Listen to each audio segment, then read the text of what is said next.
Welcome to the Head Trash Show. My name is Alexia Leachman and I'm the founder of Head Trash, home to the new and unique head trash clearance method that removes unwanted negative thoughts, feelings and emotions quickly and effectively so that you can achieve clarity, confidence and contentment in your life. My goal with this podcast is to teach you how to create some headspace by helping you to unpick what's blocking you and sharing some tips and how-tos for clearing it. Tune in every week as I share simple strategies to help you to achieve confidence and clarity in your life and business. To find out how to clear your head trash quickly and effectively using our unique method, pop over to headtrash.com to get our free download and subscribe for our free head trash clearance updates. And now for the show.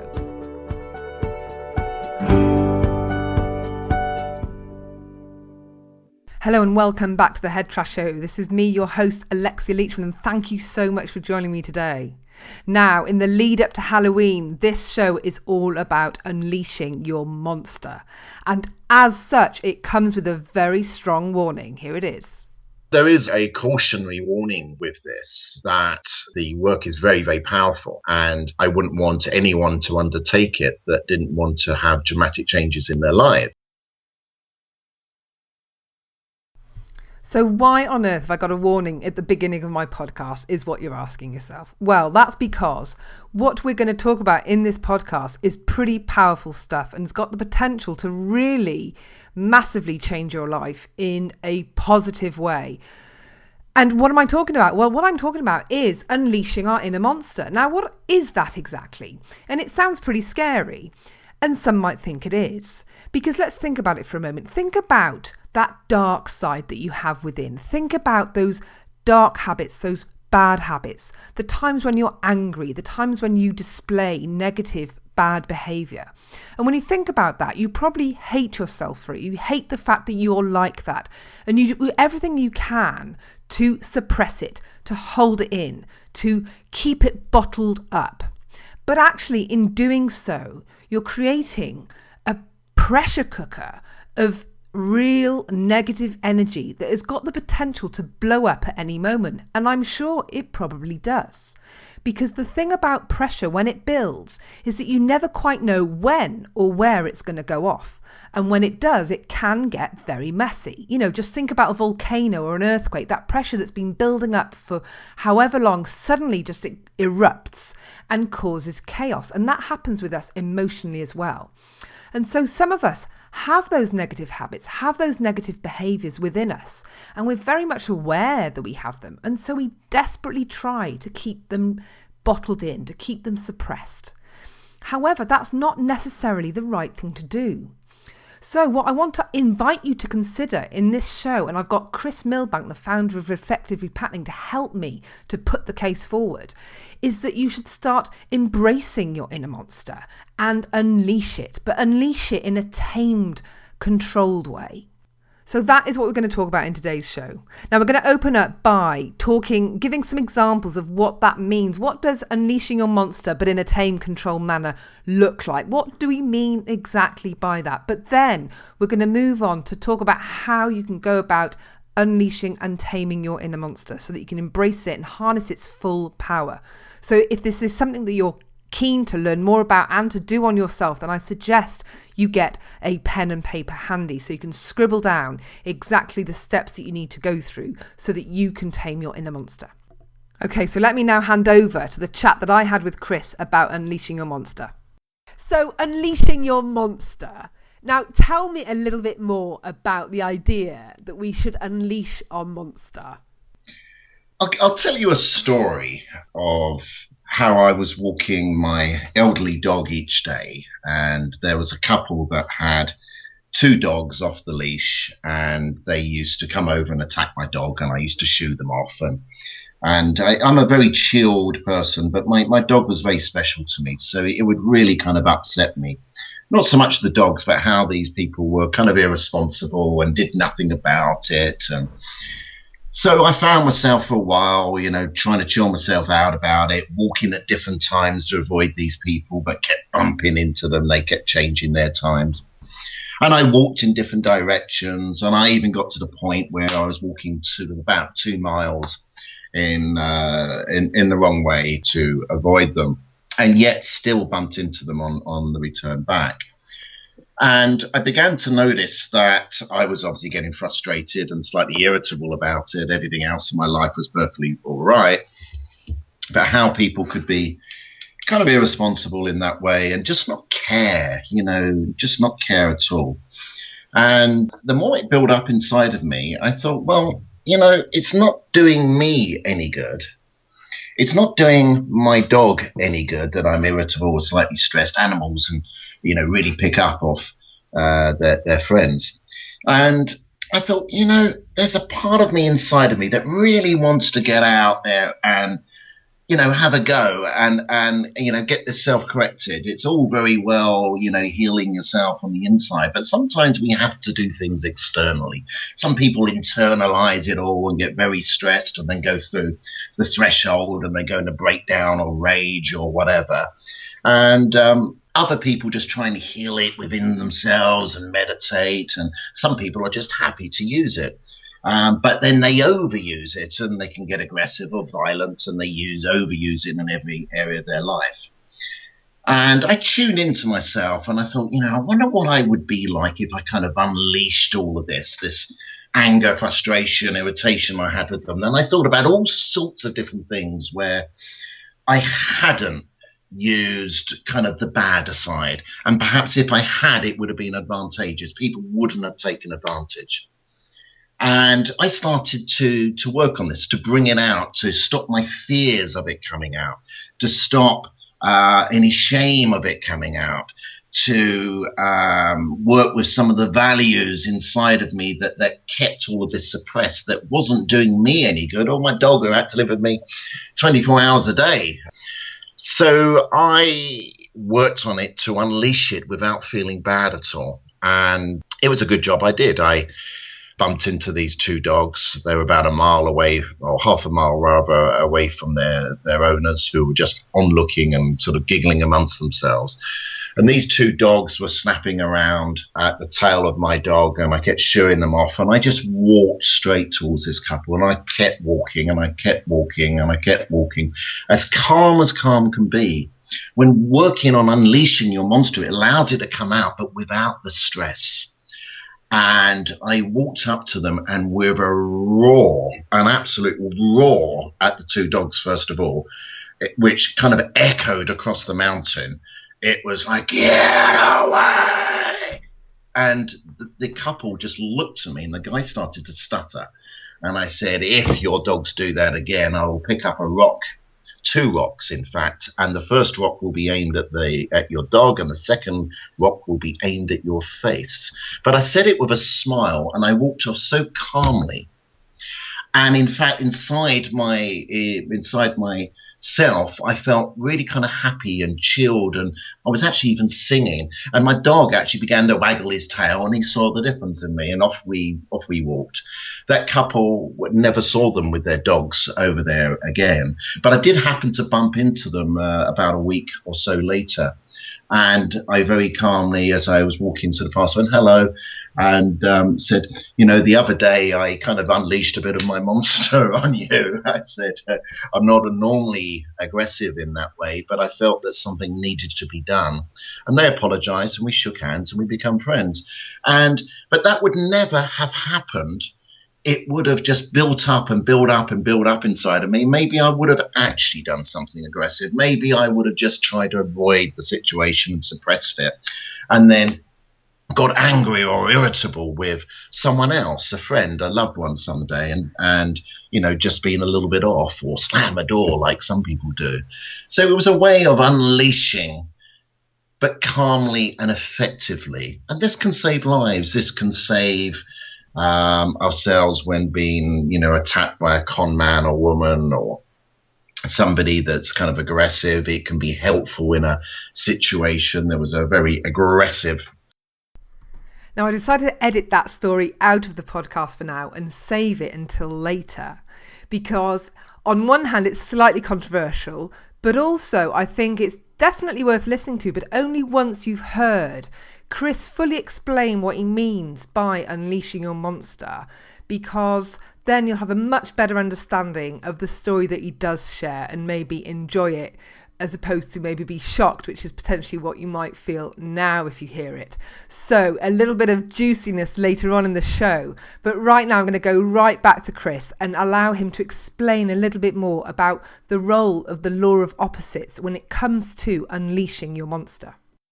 The thing about the law of opposites is someone fires off an emotional energy at you. If you meet it with the equal opposite force, like the same wavelength but inverted, the same amount of energy, two, say, pink minis weighing the same weight on a flat level, driving towards each other at 3 miles an hour, they will cancel each other out. They will both stop. If one was going at 4 miles an hour, it pushed the other one backwards, and so forth.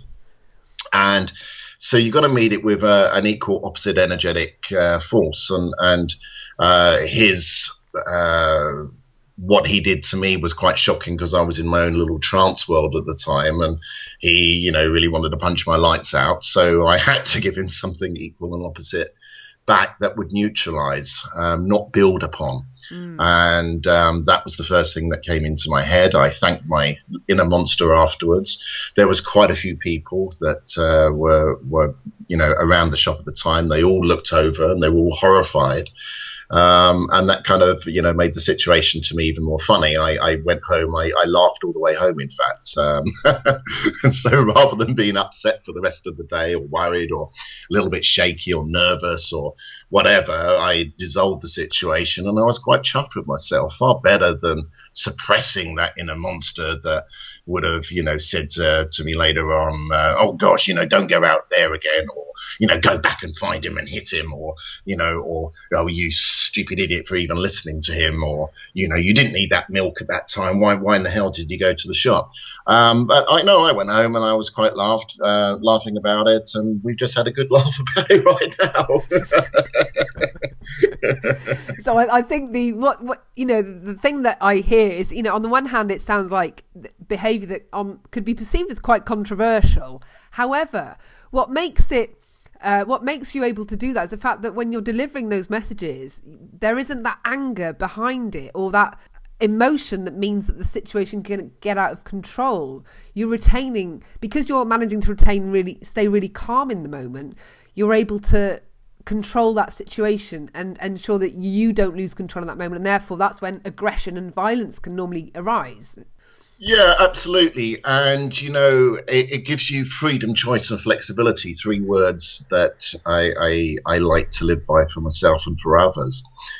That we don't always need to be that controversial.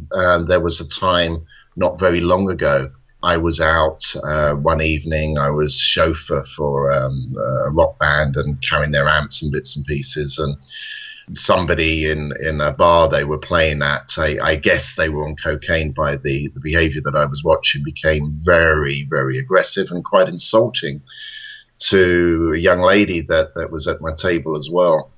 And several people were going to go up and sort of punch his lights out, and it would have created a whole sort of brawl.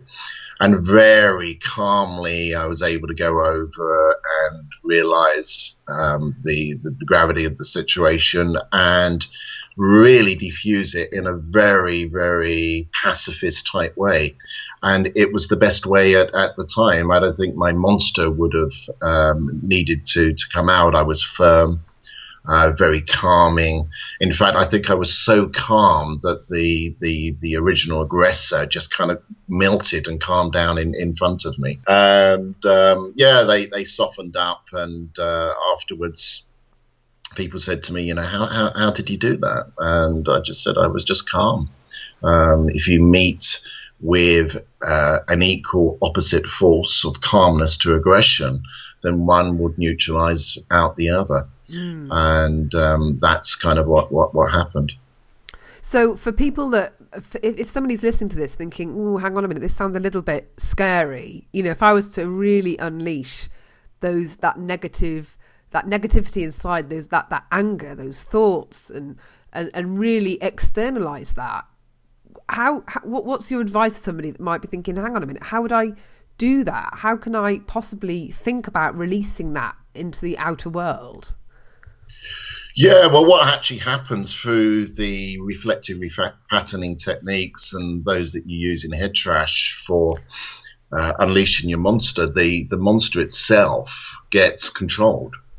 And so it comes out in a controlled way. What you're doing is using the negativity that's built up inside of you about a situation to use positively. And that's just what happens. The negative comes out of you and goes to work on something positively. So again, we're looking at opposites here. And that's absolutely fundamental. What we don't want to do, I mean, there are plenty of people out there that can unleash their monsters, but with no control, where they get raged and they get violent, and there's abuse that goes on, and wife beating, husband beating, that sort of thing that happens, domestic violence. It's not about that. It's about to have a control. When somebody threatens your loved ones, yourself, your family, you don't want your nicest side to come out to say, oh, well, yeah, okay, well, you're really sweet, you know, and that's not really necessarily always gonna work. Sometimes you've got to be able to put your foot down. Sometimes you're going to want that calmness and determination to see off the bad person. But it's also great when you get these, we all have them, these double glazing salespeople constantly knocking at the doors and ringing up or trying to sell your insurance or something on the phone. And we all say, oh, not today, thank you, which is kind of saying, yes, well, maybe tomorrow. But sometimes we want to be really kind of firm with it, but not end up putting the phone down and ourselves being really angry and stressed. So it's to use the negativity that we have in a positive way. You know, negativity saves lives. We've discussed before that I want to feel negative about walking too near the edge of a cliff. It saves my life. Negativity saves our lives every day. I want to feel negative about investing in a very poor business plan and lose my money. So, you know, my negativity about it would save my money. It would save my pension. So negativity is as important as positivity. It's a balance. We want to feel negative about negative things. We want to feel positive about positive things. If we feel positive about negative things or negative about positive things, then that's where things go wrong.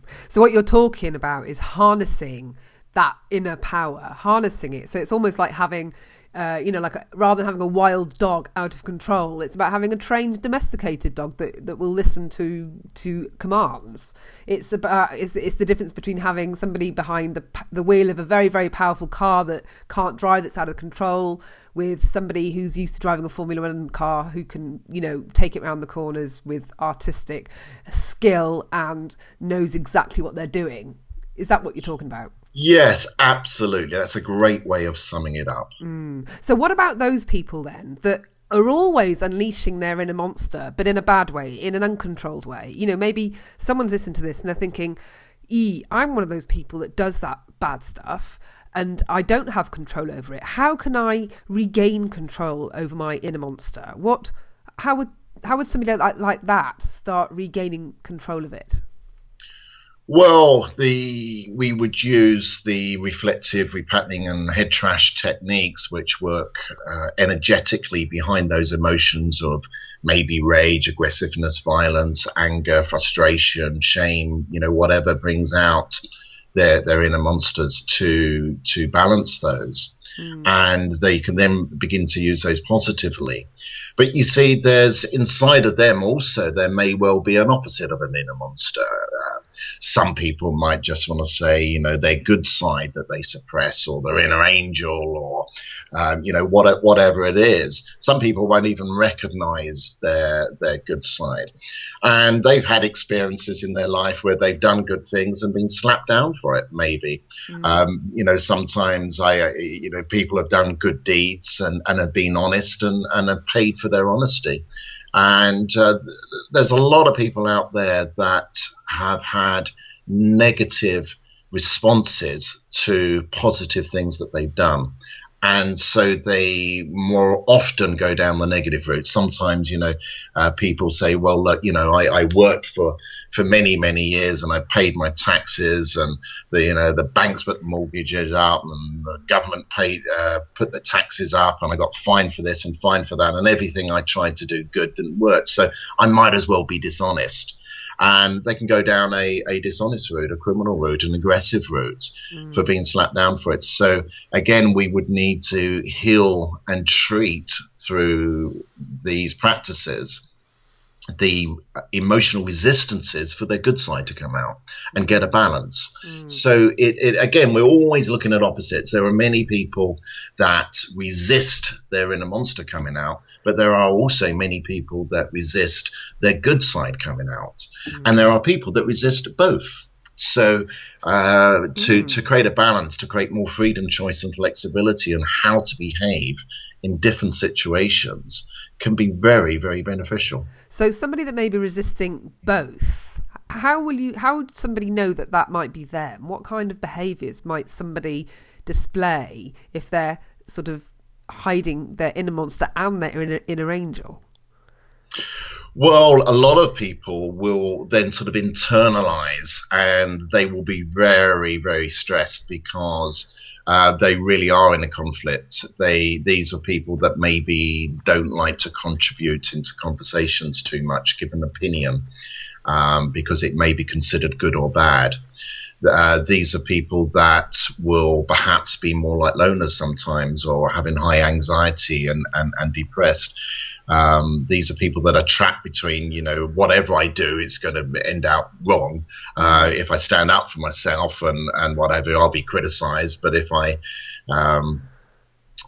try and do something good, I'm always criticized. And these people get very, very trapped. And that can be really, really awful, really, really awful.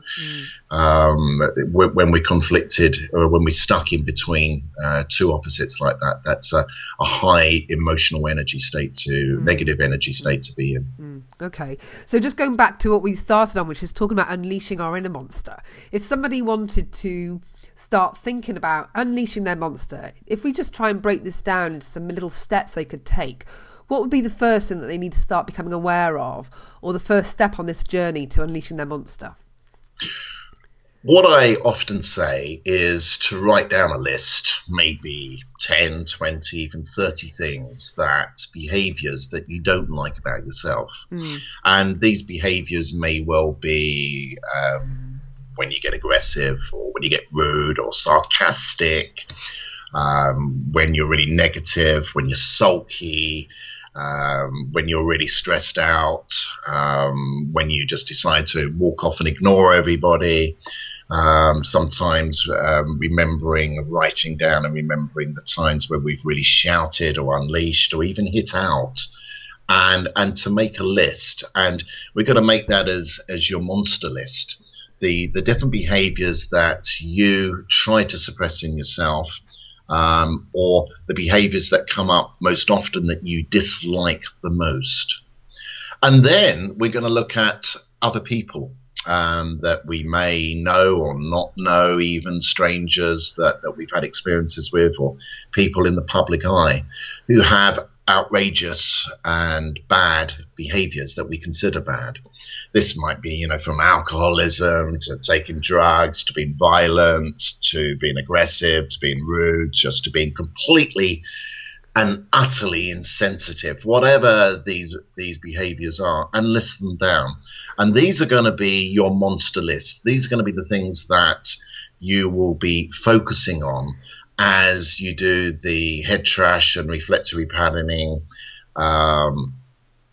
energetic treatments that you're going to begin to be able to take control of, that you can begin to be able to use if necessary to solve a problem or an issue or an experience that you're having in a positive way. And I think it's worth saying that it is when you treat this kind of those kind of emotions and those kind of thoughts and feelings, you do allow yourself to be able to choose what is the best response in that moment, you do regain control, don't you, over what's going on, as opposed to feeling like you're being carried away by the current. You sort of suddenly have an oar in your boat as opposed to just being taken away by the current in the river kind of thing, don't you? It's a completely calm state. It's the best I can say. You know, when people are stressed or angry or fired up or any negative emotion, they're generally kind of holding their breath. The brain is sending signals to the adrenal glands. The adrenals are pumping steroids like cortisol and adrenaline around the body. The heart is pumping blood and oxygens to the arms and legs to either fight or to run. That's the fight or flight state. And you're just not in that state. And so you're totally aware of what's going on. When we're frightened or we're nervous or we're angry, our focus is very, very narrowed, and we don't take everything into consideration. Safety is utmost important, and the more aware you are and relaxed in a situation like that, the better choices that we make. We make better choices when we feel good than when we feel bad. Time to make a decision is when we feel good, not bad. So, and sometimes decisions need to be made very quickly if we are in danger or in a stressful situation or someone's taking advantage of us or our loved ones. Sometimes we need to think with our feet on the ground a little bit more than making a rapid, negative, fiery decision. The unleashing your monster in a controlled way, it can be very, very helpful, but also unleashing your good side in a very controlled way. Sometimes in a negative situation, however angry and stressed you are, whoever and whatever is the trigger or the cause, maybe they actually need some empathy. Maybe they need some calming down. Maybe they are not somebody that would listen and would only respond negatively if you reacted negatively. It gives you the freedom, choice, and flexibility. Sometimes we will fire off the wrong behavior, but if we're seeing it's not helping the situation in a calm, relaxed state, we can quickly change. We have choices. So, and certainly, unleashing the good side is important for many as well. And that's something that we would also have a look at, is the resistance for some of the nice behaviors to come out and get a good balance. So back to you mentioned monster lists. So the first thing that people need to do is write down lists of monster behaviours, whether it's in themselves or in others. So yes. Once they've got their monster list, what do they need to do next in order to unleash their inner monster? Well, certainly a very good idea at some point would be to have the treatments from a head trash practitioner or reflectory patterning practitioner for this. But what they can do is, once they've got their list of the negative behaviors, is to, for each behavior, to try, and I mean really try and focus on this, and take as long as you need to. You can do this over days and weeks and even months. Think how each one of those negative behaviors could be used positively. And that begins to make a change. It creates more flexibility in the brain, so that when it sees an anger behavior, when you think of an anger behavior, you may only have one or two thoughts about it which are negative, which also cause you stress. But how, for instance, can anger be used positively? Let's write down 20 ways how anger can be used positively. We can use our anger to stand our ground when we believe we're right, to protect ourselves. We can use anger to express ourselves. We can use anger to be really firm about something. Some people use their anger to build up their courage. And not necessarily always the correct way of doing it, but it's helpful for them at times to be able to do that. How is aggressiveness helpful? Well, on the odd occasion, I've had to be aggressive to save myself being hit. I've had to push someone away, and if I didn't have that aggression inside of me, maybe I would have ended up with broken bones, and the kids I was looking after that day would have been even more scared and would have had to deal with a Chris with broken bones. So, what are the advantages of aggressiveness? We all know the disadvantages of them. So it's about really just starting to open up your mind, open up your conscious mind to consider the alternatives, the opposites of what's going on, the positives in negative behaviour and maybe the negatives in positive behaviour too, just to start really opening up the mind to create more flexibility in your thinking. Yeah, absolutely. We all know the positive things about behaving positively, but not many of us know the negative parts of it. Yeah. Many people would say kindness, how wonderful it is to be kind. Well, I don't want to be too kind to people taking advantage of me and my loved ones because they'll carry on doing it. I don't want to be too generous to people so that they become dependent on me. And then when I die or I disappear or I go off traveling, they completely crash. I don't want to be very, very loving and nurturing to too many people because then I'm going to wear myself out and exhaust myself. So there's certainly negatives and positives and negatives. Yeah. And so when you've listed, when you're going back to the steps just to help people to really start thinking about unleashing their inner monster, we've listed out the behaviours, the monster list that you called it, and also now started inviting people to consider what the positive aspects of that negative behaviour might be, and then also maybe to work with a practitioner of head trash and reflective repatterning to start healing some of that or working on some of that. And also, just for those of you listening that might have already downloaded the 5-step process, you can apply the 5-step process to some of these behaviours as well. But I opened up by saying that, the whole chat was, reflective repatterning is built on the law of opposites. So whenever you work on any of these behaviours, you also need to think about the opposite behaviour is as well, don't you, Chris? Yeah, absolutely. Opposites. When we go too far in one direction, we can only go north so far before we end up going south. And so we have to be prepared for going south. The more you love something, the more likely you're going to hate its opposite. If you love honesty, you'll hate dishonesty. And so you begin to attract it in your life. So balancing the opposites and starting off with these kind of logical lists of opposites, naming the bad behaviors and writing reasons why each of those behaviors can be a good thing, writing down your good behaviors and writing why each of those good behaviors can also be a bad thing. And that creates the flexibility in the mind that helps the left logical brain have more choices, and we can therefore with our right brain emotionally react in a different way and become more creative. But then energetically, emotion stands for energy and motion. We need to treat energetically the emotional energies involved in each of these behaviors and to balance those out so that we're healing our resistance to either using a good behavior or a bad behavior. We're healing our negativity about a bad behavior or even a good behavior for some. And that really then gives us not only a brain choice, but a whole nervous system, emotional, freeing choice where we can be calm and in a relaxed state. Okay. Well, so basically it's write your monster list, heal the individual items on that list, work on the opposites, and also then write lists of the items on your list as well of why those things are a positive and a negative. And if you take all those things step by step, then you will slowly begin to release your inner monster. Yeah? Yeah, absolutely. There is a cautionary warning with this, that the work is very, very powerful. And I wouldn't want anyone to undertake it that didn't want to have dramatic changes in their lives.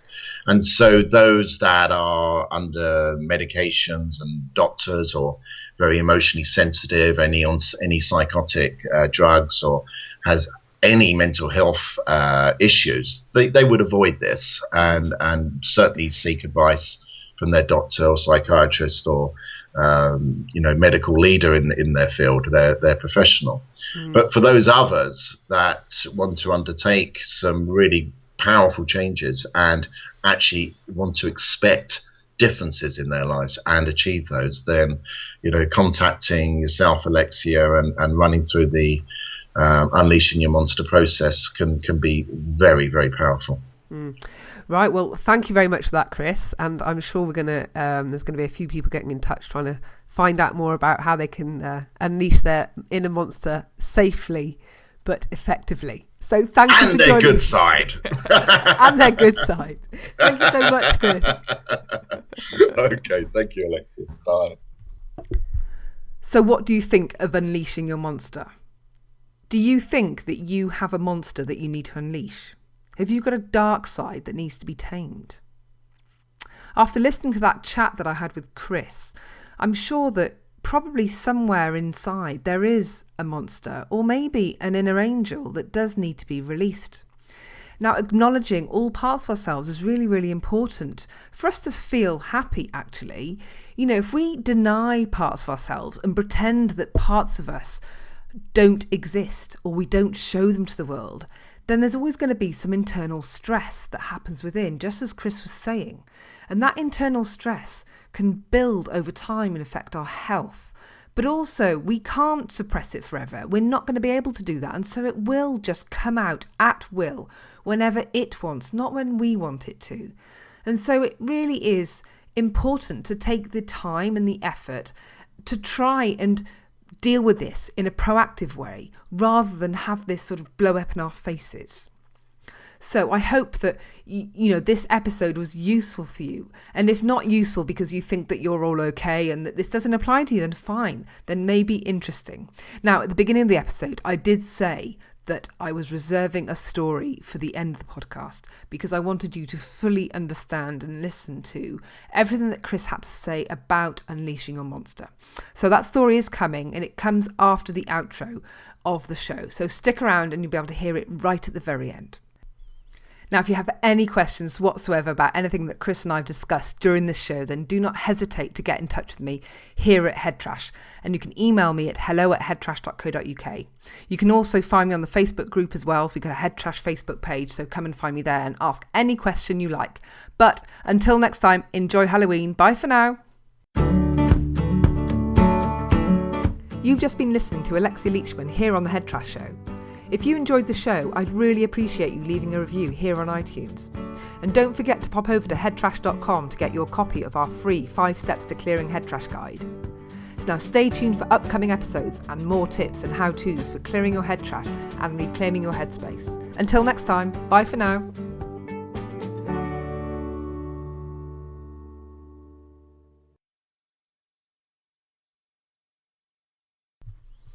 Okay, now here is that story that I promised you earlier in the show. Over to Chris. Guy the other day that had obviously been drinking and suddenly accused me of staring at his wife or something, and I hadn't even noticed her, in fact. And my inner monster, I kind of unleashed it and said something that was kind of really outrageous, but it actually dissolved the situation very quickly. And my inner monster made up a complete fabrication of a lie. I didn't feel bad about it, and just turned round and said, I was gang raped when I was 13 and castrated. I have no sexual desires for your wife or for yourself. And the guy was so shocked, and he stepped back a bit, and his wife then had a go at him. And then he came forward and shook my hand and apologized. And so unleashing your monster at times can be very, very helpful, but in a controlled way, in a way that it just comes out smoothly and dissolves a situation. It really dissolved the situation. The guy was very aggressive. He was drunk. I don't know if he'd been taking cocaine or whatever as well. And it was one of those situations where to apologize, the guy wouldn't back down. So it just needed something as shocking back to him, or if not more shocking.